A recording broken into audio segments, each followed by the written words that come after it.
Welcome to How to Build a PLN. PLNs are not new, but they're easier than ever to set up.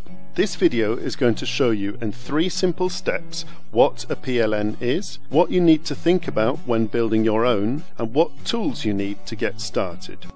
So, what exactly is this PLN? You might have heard them called a professional learning network. You may also have heard of it being called a personal learning network. It doesn't really matter what the name is, the important bit is the learning network. Here's some background.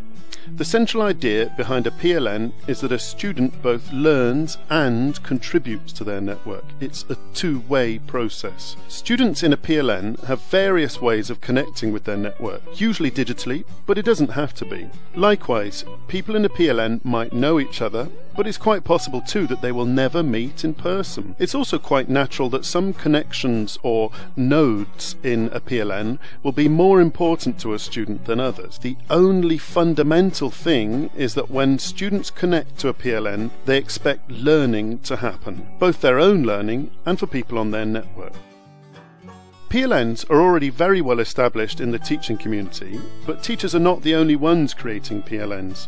Developers, designers, programmers, and many other professionals are catching up too. They often just call it by its old name, a network. Getting started with a PLN is quick and simple. There are some important questions that you should ask yourself. What can I offer? Remember, it's a two-way process, so as well as going to your PLN in order to learn, you should also think about what you're going to offer it. Things people typically share are insight into their industry and its new directions, offering second opinions in discussions and online debates, as well as knowledge, ideas, and any other expertise you may have. If you share these, you'll ensure that you quickly become a valuable member of your PLN, and the more you're valued, the more your network will want to help you. The next question to consider is, what will you learn? Now, if for example you are a mega technical mechanical engineer with a PhD speciality in district cooling systems, it's unlikely that you'll find many people in your PLN with a higher level of knowledge than your own. You are, however, likely to find other engineers who will share their specialized knowledge. You'll also find musicians, linguists, artists, and all sorts of people who are happy to share their knowledge. The question you should really be asking is, what do you want to learn?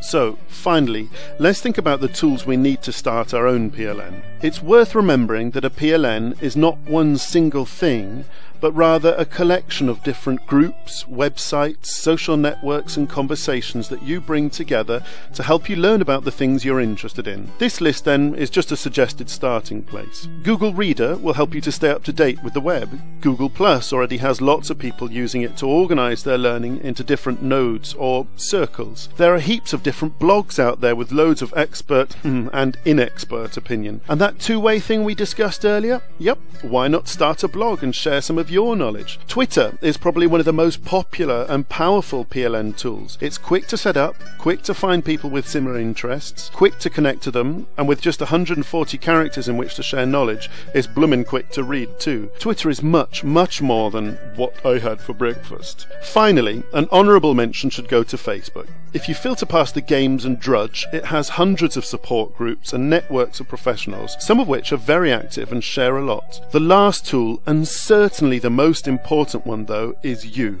You don't have to use any of the other tools. Just sitting down with a colleague and sharing knowledge is the start of a PLN. It's your enthusiasm, energy and hunger to learn that will make or break your network. So, those important nodes we were talking about earlier, let's try to get as many of them to be useful, interesting and valuable as possible, starting with you and me. Personal, professional, whatever. It's our network.